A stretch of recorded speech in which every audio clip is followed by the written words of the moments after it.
Hawks on the Wire is a podcast produced by Three Hawks Haven, an e-card company where love, kindness, and connection are designed in each e-card. The story you're about to hear, shared by Joan's guest, will be a story from someone's life, their personal experience. By learning from stories just like this, Three Hawks Haven is able to create beautiful and moving e-cards that can really touch someone's heart.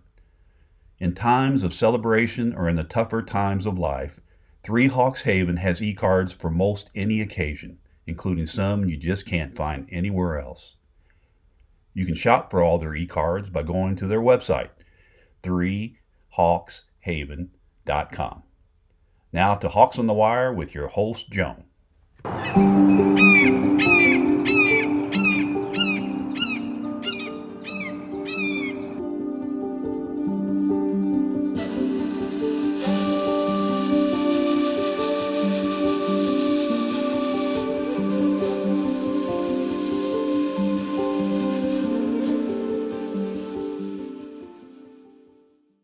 Hi, and welcome to Hawks on the Wire.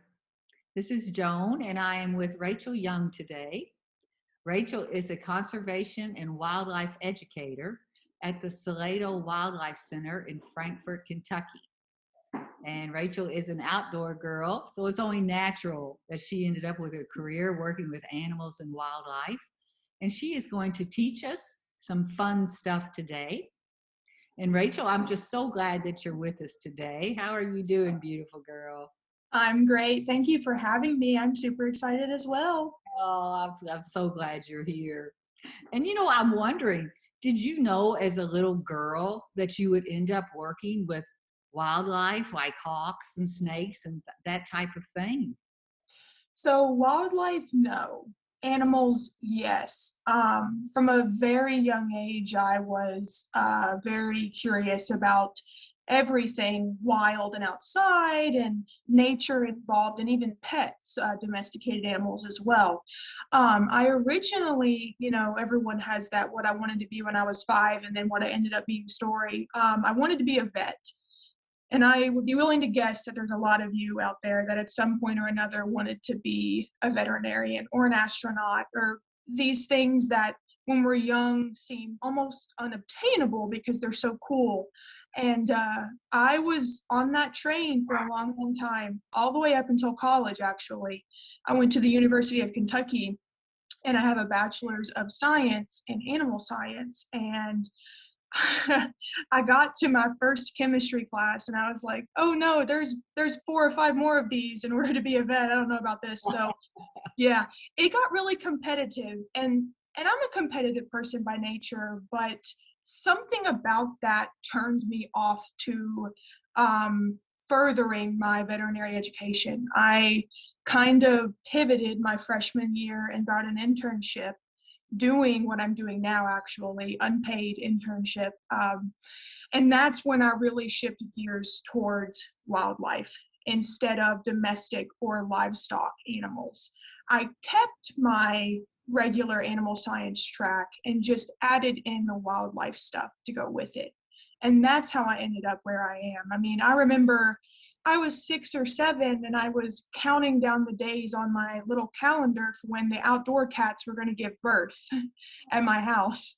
So Yeah. I could go and assist, I'm using quotations here, assist with the birth and watch the kittens come out and then look at the placenta and like all of the stuff that comes out with it. So I've always known I was going to do something with animals, with agriculture, with wildlife.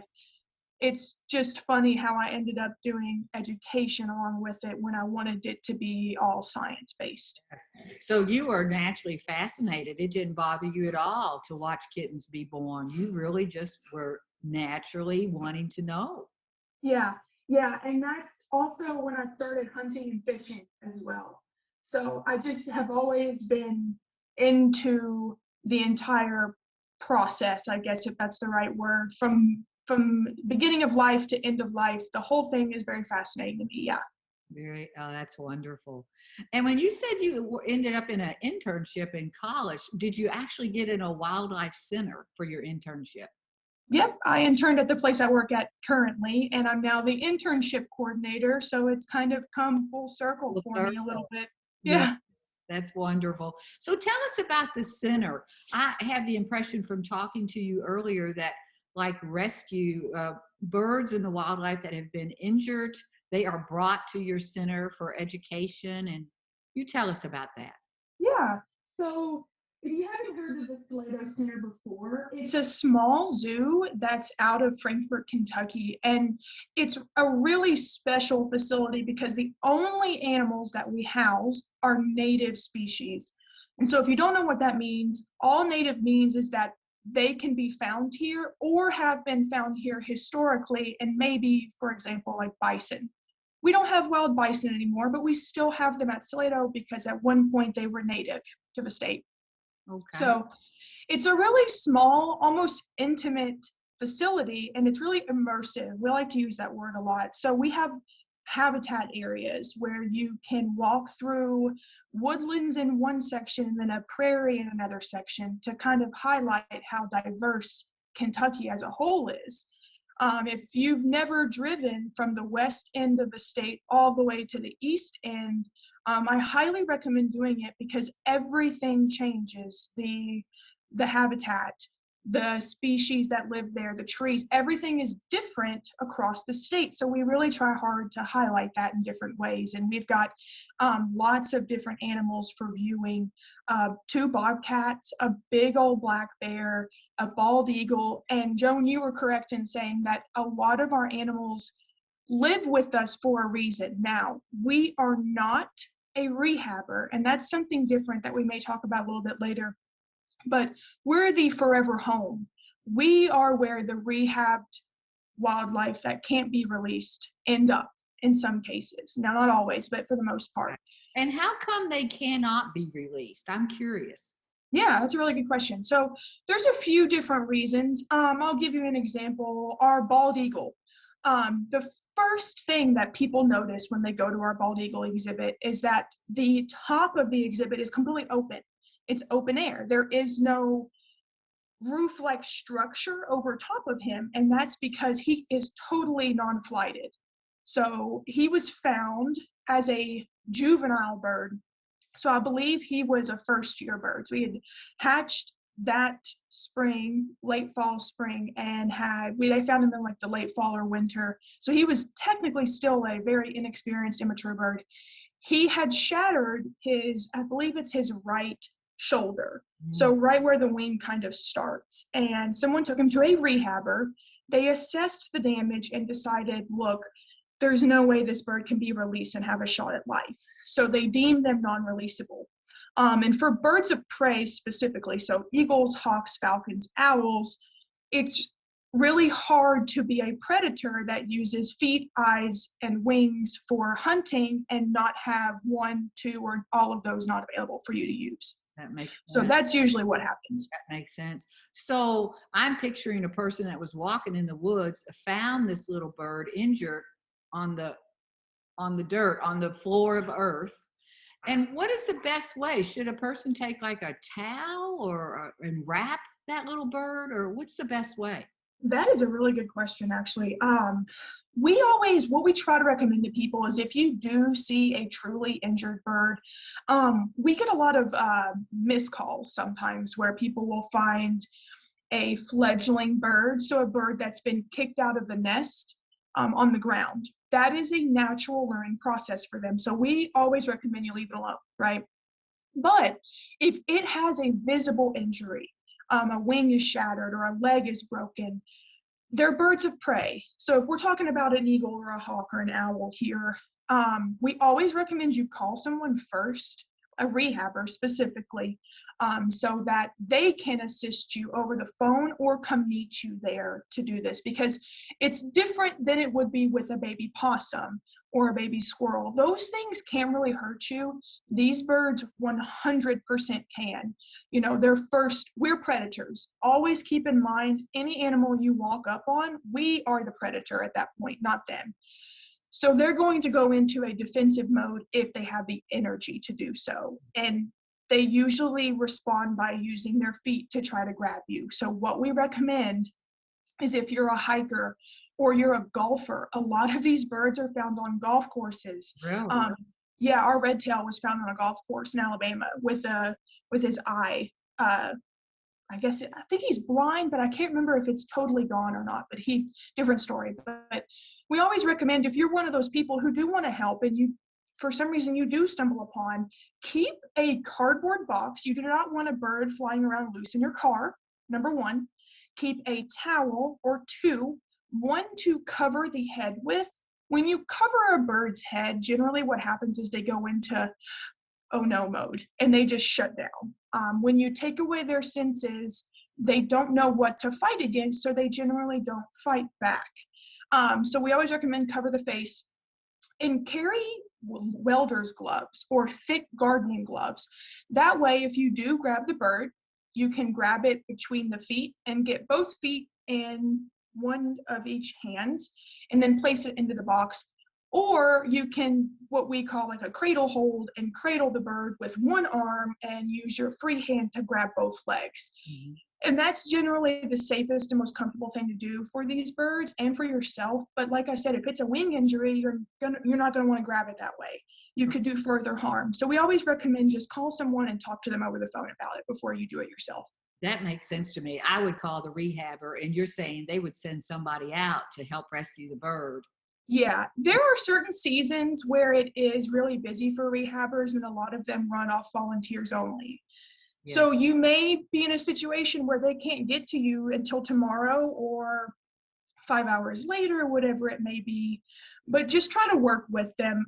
They're, trying to do this amazing free service that no one really has to pay for, except for if you want to give a donation. But generally speaking, they will, if it's a bird of prey. Now, if we're talking an invasive starling, they're probably not going to go out there and meet you. But if it's a bald eagle or a great horned owl, then yeah, they may meet you halfway. They'll talk you through it over the phone, do what they have to do to get that bird. Okay. So then the rehabber will contact you when they know this bird cannot go back out into the wild. Yes. And do they generally? Sorry, go ahead. Will they bring the bird to you, or do you all come to them, or? We usually pick them up. We are kind of at capacity right now, so we have been taken off the lists, but each rehabber has a master list of facilities, the Louisville Zoo, the Cincinnati Zoo, places like that where they could place these animals, and they'll call around until they get a bite. Very good. So the raptors or the different birds that come to you all use them to help educate, correct? Yes, we do. Yep. Yeah. We have non-releasable birds of prey. Okay. And I wanted you to talk about that a little bit, and also about falconry and what the definition of falconry is. Yeah, so we have, 2 American kestrels, which are falcons. In Kentucky, we have 2 falcon species year-round, American kestrel and peregrine falcon.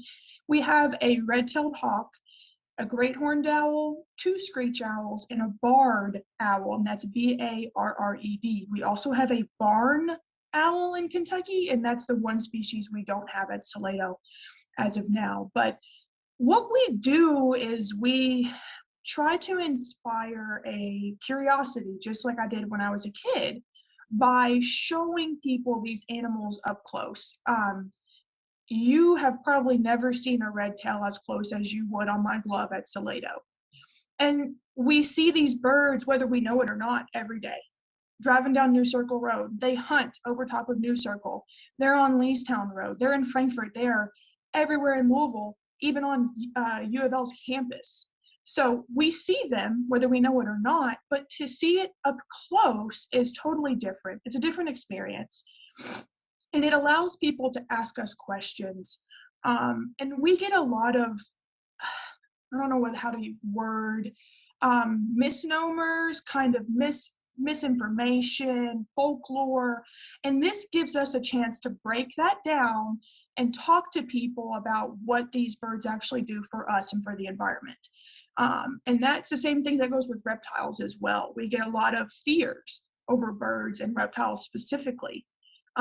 You don't meet a lot of people that are scared of bears or bobcats. They probably should be, but they're not, because they're furry and fun and cute, and they remind us of our animals at home. But we deal a lot with people who are scared of birds and scared of snakes or lizards for one reason or another. And the way that we use these animals is we train them on a day-to-day basis, and they're each trained a little bit differently depending on the reason that they're with us. So, for instance, we have an American kestrel that's totally non-flighted. He has a wing injury, so he can't fly. So we don't train him to fly for people because he can't. Mhm. But our red tail and our female kestrel, they are flighted. Their injuries are a little bit different. So they are capable of flight, and we train them to fly for people. It gives kind of the ooh, ah factor. Like when you go to a zoo show and you sit down, it's a little bit more than seeing them on the glove. So it's another little special experience we try to tack on so that we can talk about flight and how they hunt for their food and things like that. And I know you wanted me to talk a little bit about falconry and the equipment that we use. So falconry is hunting with birds of prey, and we don't hunt with ours because they have injuries, keep in mind. So it wouldn't exactly be a fair fight if we hunted with them. They can't see or they have a wing injury, so we don't do that. But we train using a little bit of those practices. Everything is food-based, food motivated. When you want your dog to do something, you give him a treat when he does it. It is the same exact concept, just with a really powerful animal that can fly. So we try to do, we don't try, we do everything on their terms. If I walk into our red tail's room and he does not want to get on my glove, I don't force him to, because that creates a negative experience with me, and he'll associate that negativity with me from here on out. Oh, so you give the bird the choice. Yes. Yep. And he always wants to work because he's always hungry and thinks he's going to starve if we don't feed him. So there are certain birds that I don't even go in the room for because they associate me negatively, because I do a lot of their husbandry work.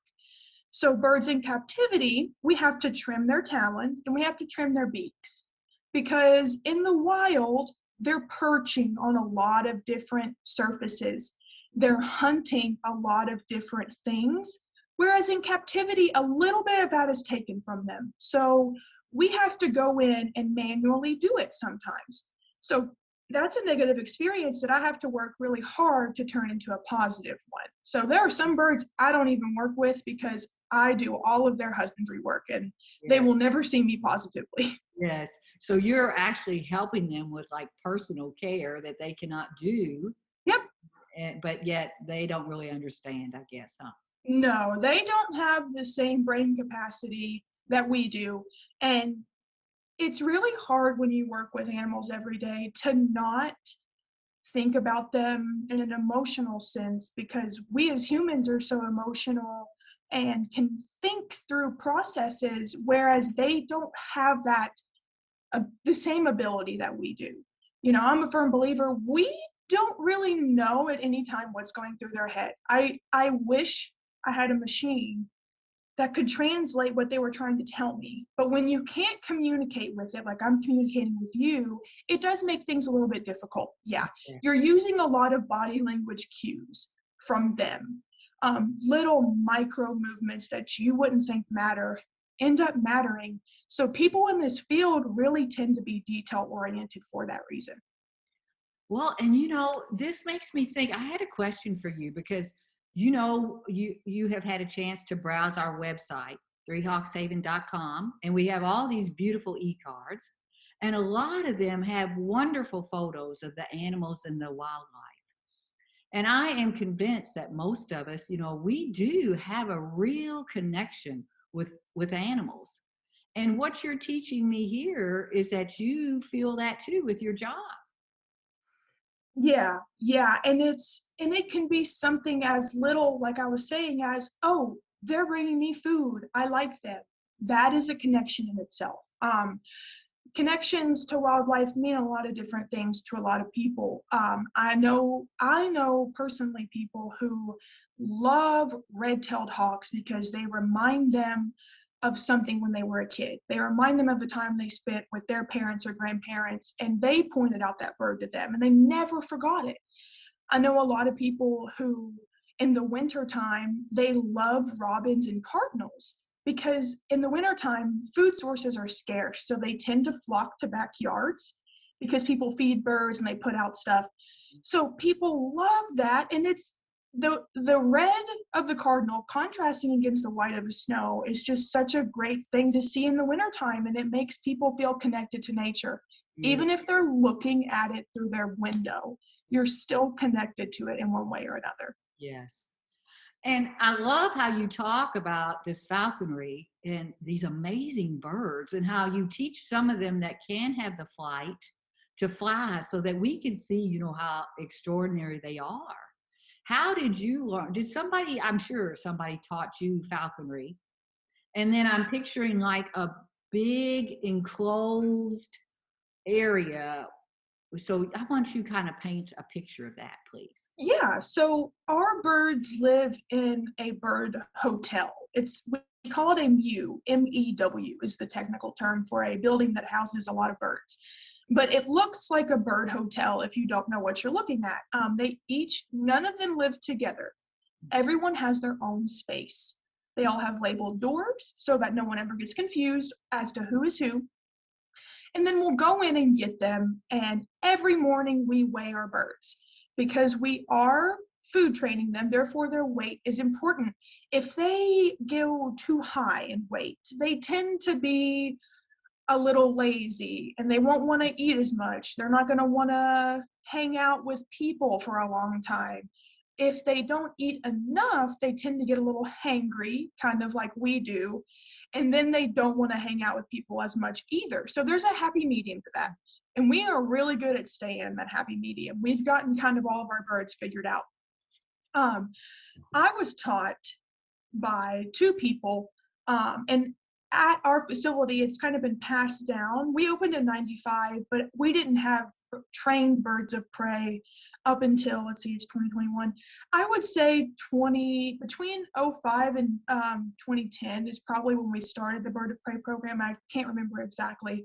Of course, I wasn't there for that. I was in 5th grade in '05. So I started learning how to do this stuff in 2017. That's really when I started. And my supervisors at the time were teaching me how to do this.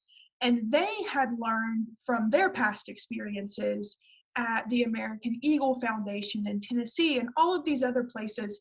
We all kind of ended up at Salato together. So the information is passed down to us. And then we go to conferences, not last year, and probably not this year, of course, but in the past, we go to bird training conferences and mammal training conferences so that we can learn from other people as well, because you never know everything and you're never going to. So it's always good to continue that learning process. Things do change. Well, and I've got to ask you, weren't you nervous when you first was learning? Because these are impressive raptors with a presence, whether they're injured or not. And then you have your arm out there, and I know you have a glove on. Yes. But so I've been a little nervous. Yeah. So I was one of those people that was not fond of birds for the longest time. At UK, we have a poultry unit, and I took our poultry, which is chicken, class, and we had to go in and work with these chickens. And man, chickens are generally not nice animals especially when there's a bunch of students around them and research going on. So that kind of set me off on a bad foot. My grandma had chickens growing up that would chase us too. So I just remember not liking chickens for the longest time. So one of my youngest girl, Jan, was chased by a rooster when she was a little girl, and she still yes, that sticks with you. Yes, it does. So you have to learn to get over that fear. And let's see, we wear a leather glove. If you just look up falconry equipment, you'll see everything that we use for the most part. And for the small birds like kestrels, they're tiny pigeon-sized birds, and the screech owls are very small. So I don't use a glove for those, but the big owls and the red tail, I 100% wear a glove. they can squeeze really hard. Now, they're not looking at me and going, "Ooh, that's food. I'm going to squeeze it and kill it." That's not really what's happening. But long story short, yes, 100% I was nervous. And I have been grabbed before many times. By their talons. When you say Yep, squeeze and grab, you're talking about the talons on your arm, yes, the wrist. Yes. yes. So the glove doesn't cover your entire arm. It goes a few inches before your elbow and cuts off. So I've gotten grabbed on my glove arm on the bare part, and I've gotten grabbed on my bare hand, the right hand that's free. And what happens is I will be talking to visitors or I'll be talking to coworkers, and I'll just get too comfortable, and he puts me in check every single time, and teaches me a little bit of a lesson about respect. So yeah, it's never been anything bad enough to send me to the hospital or anything like that by any means. I like to joke with people because I get this question a lot about being nervous and being scared and the injuries that come with working with animals. If you have a pet at home, I can almost guarantee you that your cat scratches or your dog toenail scratches hurt worse than what's happened to me at my job. Okay. That's a good comparison. People can Yeah. understand that. Yeah, because with snakes specifically, people are really scared to get bitten by a snake. And a lot of that comes from not being educated on the venomous species in our area. So if you know what's venomous around you and exactly how to identify it, you shouldn't be nervous about getting bitten, because if you do the right things, you're not going to get bitten. You have your chances skyrocket of getting injured when you mess with something that you don't know what it is. If Yes. you leave it alone, you're not going to get messed with. And you saying you want to identify the markings on a snake so that you Yeah. know what type of snake. The Yep. venomous snakes are the poisonous snakes. Yeah, exactly. Do we have 2 or 3 different kinds of poisonous snakes in Kentucky?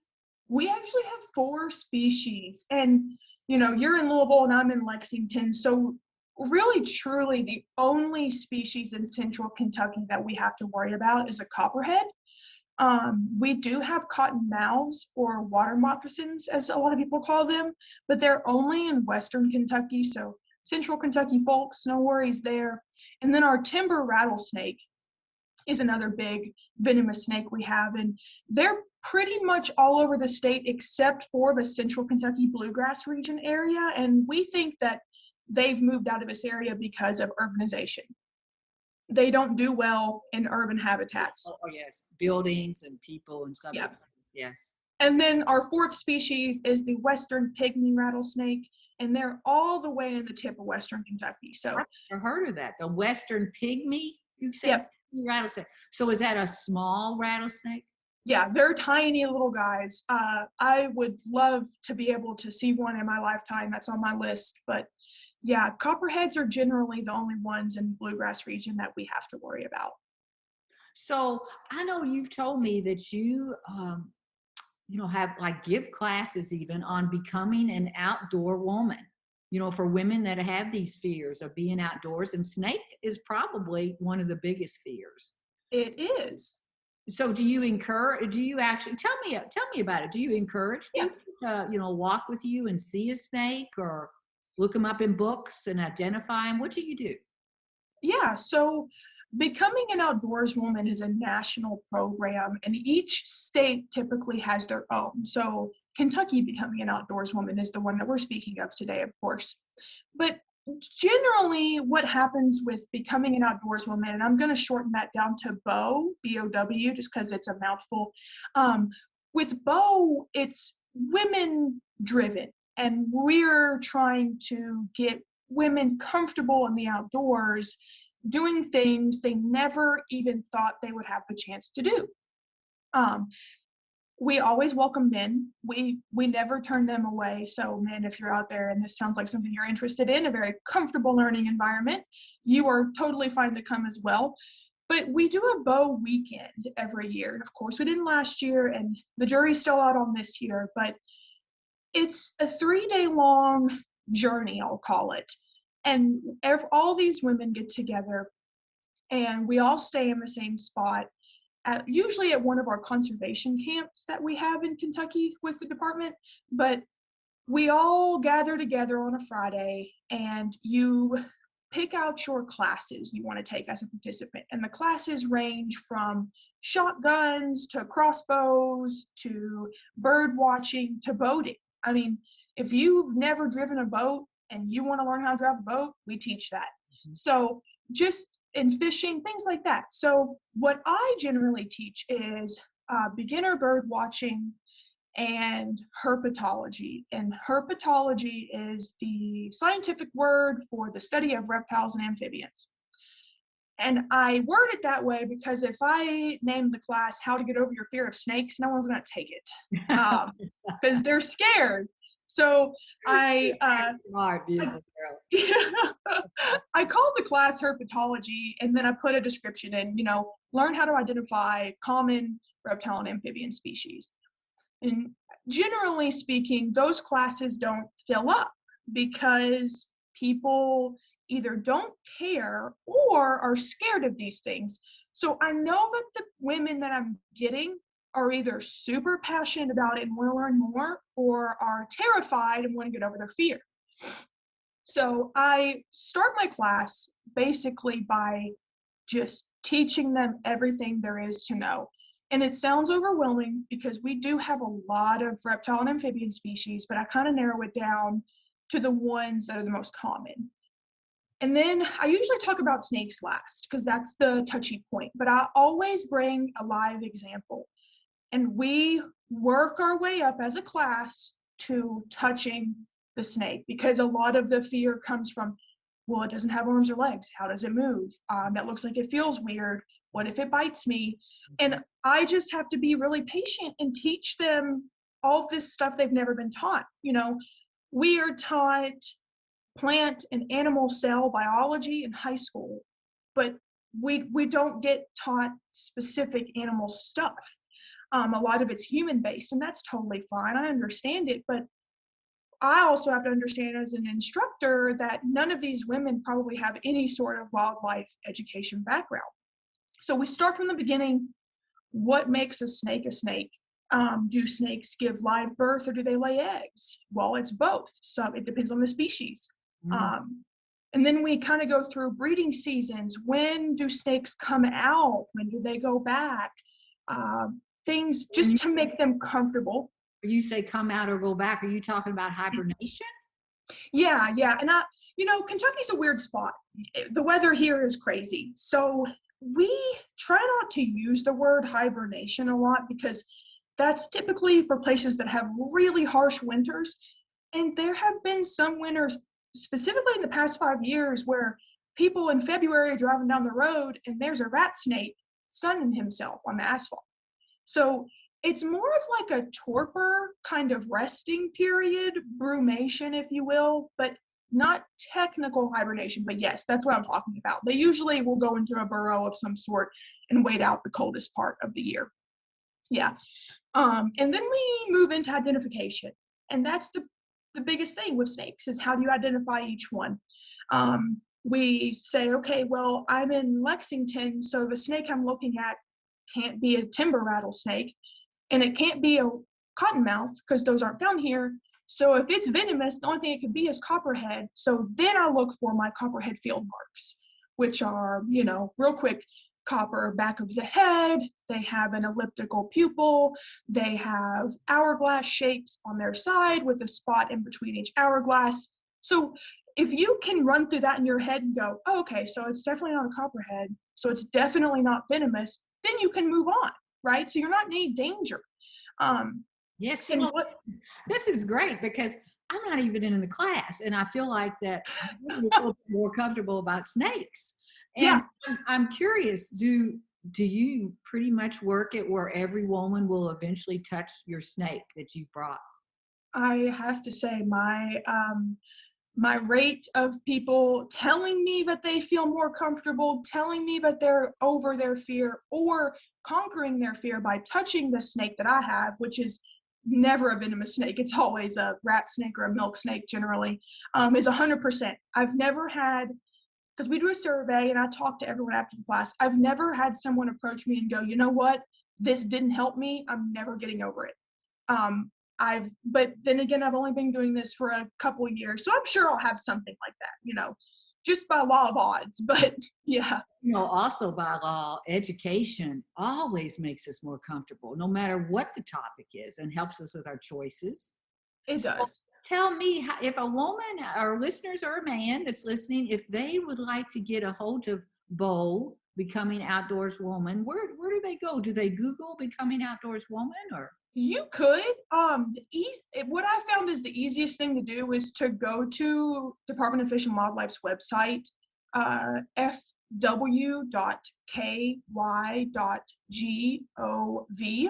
and then in the search bar, type in "Becoming an Outdoors Woman," and it should pop right up. Of course, we're doing virtual classes right now, and it's spring/summertime. So right now, they're hitting fishing pretty hard. So if you've never fished and you want to learn how, that's the set of classes that's kind of going on right now, I believe. And I'm a novice angler, so I don't teach those. I'm usually the one learning in the back of the class while the class is going on. But yeah, that's the best way to see our class list for this year. Very good. I'm glad for our listeners to know that. I'm an outdoor girl. I highly encourage everyone, to get out there and learn, be comfortable. Yeah. And I know a lot of people are weird about fishing because of the hooks or getting the fish off the hook, or weird about hunting because they're afraid of the kick of the gun. We go through all of that from beginning to end to make sure that these women are as comfortable as possible, because what we want to do is provide a safe, comfortable environment. And I have to say, I feel like we do a really good job of that. If that's one thing we do well, is that way, because it's hard to learn in an uncomfortable environment. It's not in our nature to learn while we're uncomfortable. All we're focusing on is what is uncomfortable around us. And that may be that you don't have access to a bathroom, or that you're hungry, or anything like that. So all of those basic needs are taken care of so that they can focus just on what we're teaching them. It sounds wonderful. And I know too that you, for children, you have told me that you are bringing awareness, education to children, and I love that, because I want children to be outside and to connect with animals and safely with wildlife. So tell us a little bit about that, your awareness to help children. Yeah, we at the center, we do a lot of school programming. And of course, we're not doing it now, and we didn't do it last year. But, in 2017, 2018, 2019, when I started, I was doing a lot of school programs for all ages, even kindergarten and first grade. And for those guys, it's more so show and tell than anything, but they still get to feel an otter fur or see a bobcat skull. And those little things for them are important. That way they can make those connections later on in life. We're hoping when they turn 10 or 11, they go, oh, I remember when I was a little kid and I saw this at the Salato Center. And that makes them interested in it as they get older. But the bulk of what we do generally is 4th through 6th grade. I really enjoy high schoolers and middle schoolers as well. They're always really fun. Once you get them talking and participating, they know a ton. I mean, so do 4th and 5th grade. We've got endless online resources now.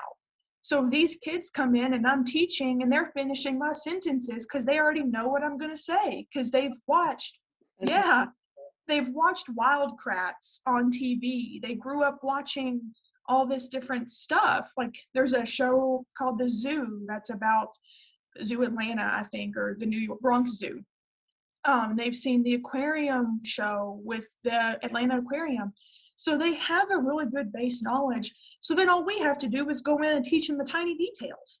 So it's really fun. A lot of it's, reading the group and talking to the teachers beforehand to figure out their base knowledge level. But all we want to do is make them aware of, one, what the department does in the state.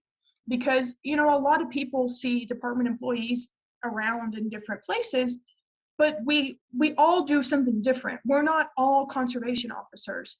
We're not all biologists. And a lot of these kids grow up thinking that I can arrest them, and I absolutely cannot. I am not an You know officer. that they actually Yeah, think that you could arrest them. yeah, yeah. We get. I mean, my neighbors, they tell me every year, "Hey, I bought my license. I'm legal," and I'm like, I thank you for supporting us, but I can't do anything about it. Oh, I get you now. You talk about like a fishing or a hunting Yeah, license. yeah, Okay. yeah. So we have game wardens, and a lot of people, kids and adults alike, think we're all game wardens or we're all biologists. So even just to put the career idea in their mind is a big thing for us too. Like, hey, if you want to work with animals, you don't have to be a vet. There's all of these other options. If you want to be a vet, great, go do it. But showing people, and specifically kids, how big the world is. We teach on a local Kentucky level. I said we talk about native species, and that's all we have. So starting from there and then building our way up to teach them about the world as a whole is really important. But to learn about the world, you have to understand it on a local, state level first.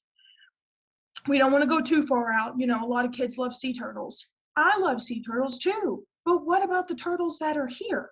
And Yes. kids are like, oh, I didn't know we had turtles here. And you're like, what? How did, So then it's fun. You're starting from the beginning. And then they have this appreciation for Kentucky's wildlife, which is what we want. We want this generation to grow up being stewards of the land and of the resource.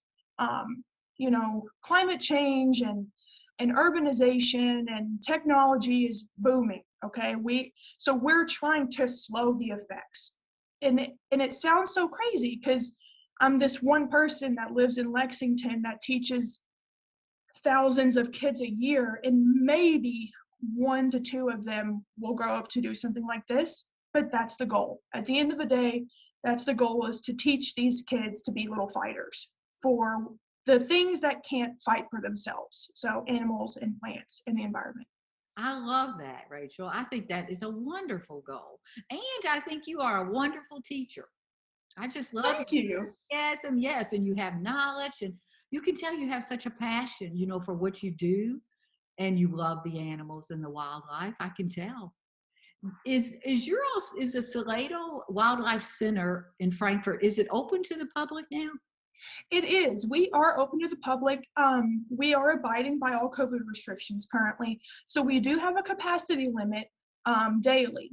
We're open Tuesday through Saturday, and we do require online reservations to keep up with that capacity limit, but the admission is the same. So it's $5 for adults and $3 for kids. And our capacity is set in 2-hour time blocks. So you have 2 hours to see everything, and that's all you'll need. Most people are in and out within an hour and a half. It is a smaller facility, but you're not going to be spending the $40 you would be to go to the Louisville Zoo or Cincinnati Zoo, and then all of that. So it is a cheaper price, and it is a smaller facility, but the intimate and the immersive location is worth it.